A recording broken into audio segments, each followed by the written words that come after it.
ধারাবাহিকের শুরুতে আমরা দেখতে পাই নীলু ও কাঁসাইয়ের বিয়ে হচ্ছে এবং নীলুর পরিবার কাঁসাইয়ের সাথে নীলুকে বিয়ে হতে দেবে না। তাই দীপ চঞ্চলকে ধরে রেখেছে। চঞ্চল নীলুকে বলছে, তুই এ বিয়েটা করিস না। ও নীলুর মাকে ঝাঁপি আটকে রেখেছে এবং নীলুর মা বলছে, আমার দিব্যি, তুই এই বিয়েটা করিস না। তখনই নীলু উঠে দাঁড়াল।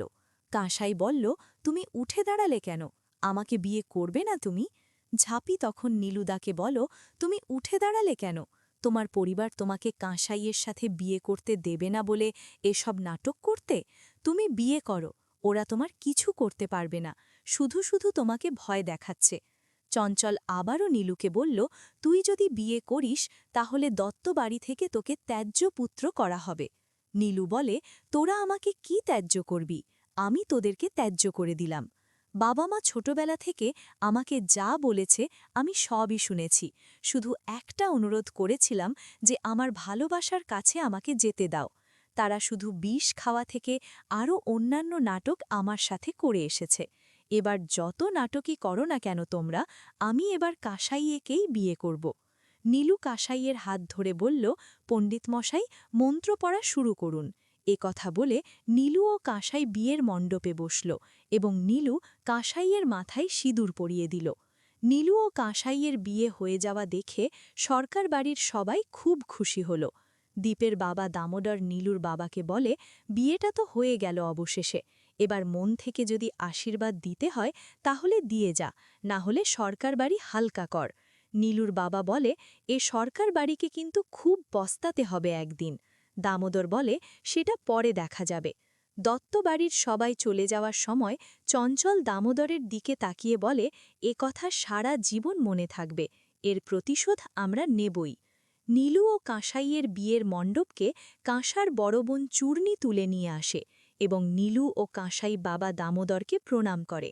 কাঁসাইয়ের মা অজন্তাকে প্রণাম করতে গেলে অজন্তা বলে, ঘর জামাই প্রণাম আমি নিই না। এ কথা বলে পা সরিয়ে নিল এবং সে ওপরে চলে গেল। ঝাঁপি একটু ওপরে পানি গ্লাস নিয়ে ওপরে আসলো। অজন্তাকে বলে, জেঠিমা, পানিটা খেয়ে নাও। অজন্তা বলে, তোর হাতের পানি আমি জীবনেও খাব না, এবং সে পানিটা ঝাঁপি ও অজন্তার মাঝখানে ফেলে দিল। গ্লাস একটা কেবিলের ওপরে থুলো।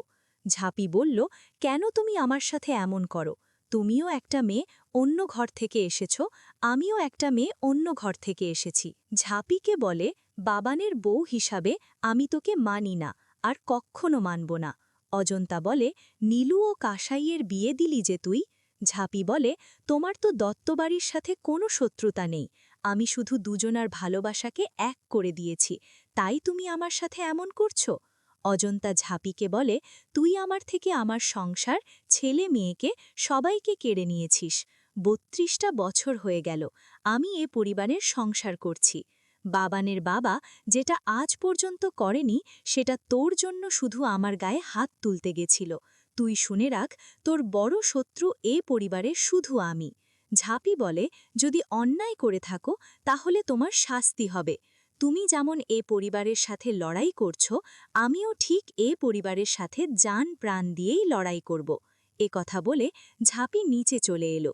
অজন্তা ঝাঁপিকে ডাকতে ডাকতে নিচে চলে আসে এবং নীলু ও কাঁসাই অজন্তাকে প্রণাম করতে চায়, সে পা সরিয়ে বলে, আমি ঘর জামাই প্রণাম নিই না।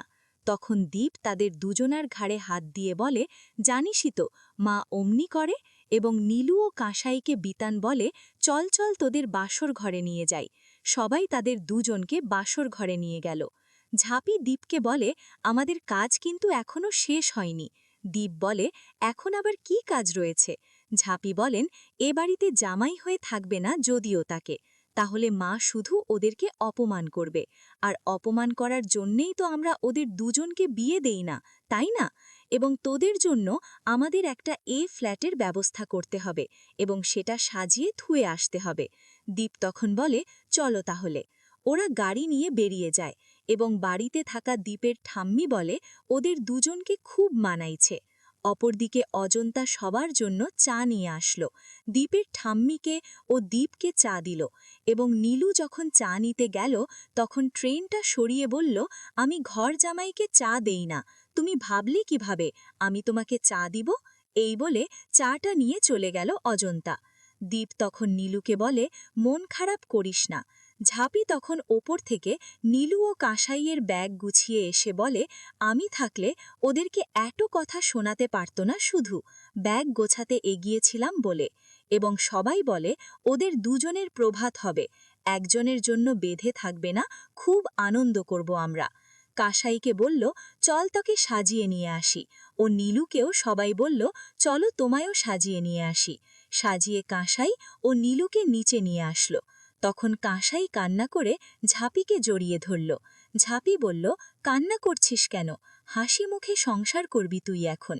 এবং তাদের দুজনার বউভাত শুরু হলো। ঝাঁপি অজন্তাকে বলো, তাদের দুজনার বউভাত শুরু হলো এখন, তো তাদের তুমি ওদেরকে আশীর্বাদ করো, এটা তো তোমার স্বপ্ন ছিল। আগামী পর্বে আমরা দেখতে পাই ইনকা ঝাঁপির বিছানায় এসে বসেছিল। হঠাৎই ঝাঁপি রুমে এসে দেখল সে বসে আছে। ঝাঁপি তখন ইনকাকে বলে, তুমি ঘরে কি করছো?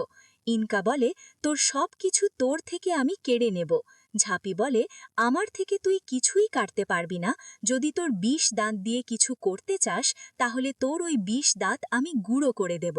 তো বন্ধুরা, এই ছিল আজকের পর্ব। পরবর্তী নাটকের আপডেটগুলা দেখতে আমাদের চ্যানেলটি এখনই সাবস্ক্রাইব করে পাশে থাকুন। ধন্যবাদ।